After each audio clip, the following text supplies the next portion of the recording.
2 Chronicles, chapter 26. Then all the people of Judah took Uzziah, who was 16 years old, and made him king in place of his father Amaziah. He was the one who rebuilt Elath and restored it to Judah after Amaziah rested with his ancestors. Uzziah was 16 years old when he became king, and he reigned in Jerusalem for 52 years. His mother's name was Jecholiah. She was from Jerusalem. He did what was right in the eyes of the Lord, just as his father Amaziah had done. He sought God during the days of Zechariah, who instructed him in the fear of God. As long as he sought the Lord, God gave him success. He went to war against the Philistines and broke down the walls of Gath, Jabneh, and Ashdod. He then rebuilt towns near Ashdod and elsewhere among the Philistines. God helped him against the Philistines and against the Arabs who lived in Gur-Baal and against the Meunites. The Ammonites brought tribute to Uzziah, and his fame spread as far as the border of Egypt, because he had become very powerful. Uzziah built towers in Jerusalem at the corner gate, at the valley gate, and at the angle of the wall, and he fortified them. He also built towers in the wilderness and dug many cisterns, because he had much livestock in the foothills and in the plain. He had people working his fields and vineyards in the hills and in the fertile lands, for he loved the soil. Uzziah had a well-trained army, ready to go out by divisions according to their numbers, as mustered by Jeiel the secretary and Maaseiah the officer, under the direction of Hananiah, one of the royal officials. The total number of family leaders over the fighting men was 2,600. Under their command was an army of 307,500 men trained for war, a powerful force to support the king against his enemies. Uzziah provided shields, spears, helmets, coats of armor, bows and slingstones for the entire army. In Jerusalem, he made devices invented for use on the towers and on the corner defenses, so that soldiers could shoot arrows and hurl large stones from the walls. His fame spread far and wide, for he was greatly helped until he became powerful. But after Uzziah became powerful, his pride led to his downfall. He was unfaithful to the Lord his God, and entered the temple of the Lord to burn incense on the altar of incense. Azariah the priest, with 80 other courageous priests of the Lord, followed him in. They confronted King Uzziah, and said, "It is not right for you, Uzziah, to burn incense to the Lord. That is for the priests, the descendants of Aaron, who have been consecrated to burn incense. Leave the sanctuary, for you have been unfaithful, and you will not be honored by the Lord God." Uzziah, who had a censer in his hand ready to burn incense, became angry. While he was raging at the priests in their presence, before the incense altar in the Lord's temple, leprosy broke out on his forehead. When Azariah the chief priest and all the other priests looked at him, they saw that he had leprosy on his forehead, so they hurried him out.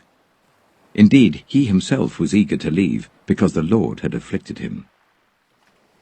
King Uzziah had leprosy until the day he died.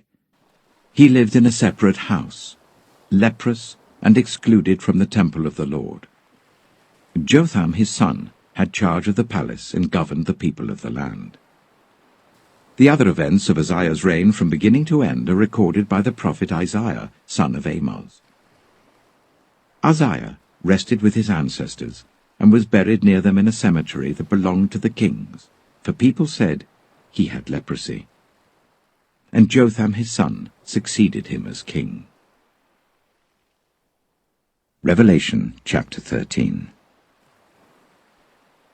The dragon stood on the shore of the sea, and I saw a beast coming out of the sea. It had 10 horns and 7 heads, with 10 crowns on its horns, and on each head a blasphemous name. The beast I saw resembled a leopard, but had feet like those of a bear, and a mouth like that of a lion. The dragon gave the beast his power and his throne, and great authority. One of the heads of the beast seemed to have had a fatal wound, but the fatal wound had been healed. The whole world was filled with wonder and followed the beast. People worshipped the dragon because he had given authority to the beast, and they also worshipped the beast and asked, "Who is like the beast? Who can wage war against it?" The beast was given a mouth to utter proud words and blasphemies, and to exercise its authority for 42 months. It opened its mouth to blaspheme God and to slander his name and his dwelling place and those who live in heaven. It was given power to wage war against God's holy people and to conquer them. And it was given authority over every tribe, people, language, and nation. All inhabitants of the earth will worship the beast. All whose names have not been written in the Lamb's book of life, the Lamb who was slain from the creation of the world. Whoever has ears, let them hear. If anyone is to go into captivity they will go. If anyone is to be killed with the sword they will be killed. This calls for patient endurance and faithfulness on the part of God's people.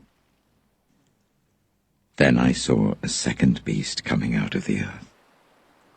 It had 2 horns like a lamb, but it spoke like a dragon. It exercised all the authority of the first beast on its behalf, and made the earth and its inhabitants worship the first beast whose fatal wound had been healed. And it performed great signs, even causing fire to come down from heaven to the earth, in full view of the people. Because of the signs it was given power to perform on behalf of the first beast, it deceived the inhabitants of the earth. It ordered them to set up an image in honor of the beast who was wounded by the sword and yet lived. The second beast was given power to give breath to the image of the first beast, so that the image could speak and cause all who refused to worship the image to be killed.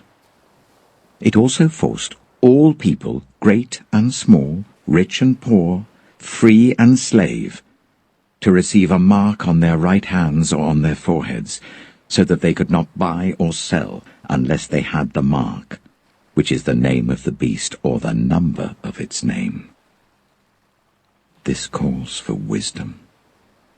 Let the person who has insight calculate the number of the beast, for it is the number of a man. That number is 666.